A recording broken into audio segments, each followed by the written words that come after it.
位伫花莲的国立东华大学校园内底有真侪粉鸟仔，已经影响到环境哦。各粉鸟仔伫饮水机的出水口作秀生卵，卫生问题是真伤脑筋。学校是表示讲，因会加做一寡设施，防止这些粉鸟仔飞入去校园。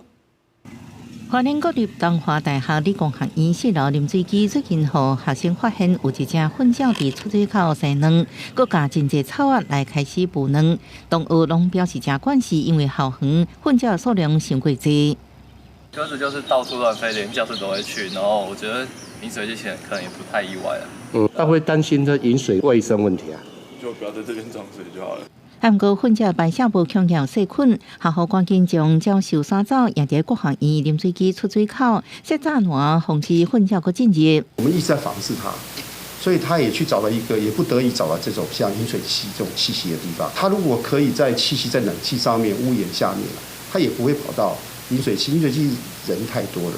学校强调，因为校园生态好，若到春天鸟类生卵时阵都真头疼。每一摆清图教授拢是着规太卵，这5年为防治已经开6000班做相关主动设施，才袂传染疾病。目前为止，我们所有的检验都没有出现说有禽流感的情况，这是我们最担心的健康问题。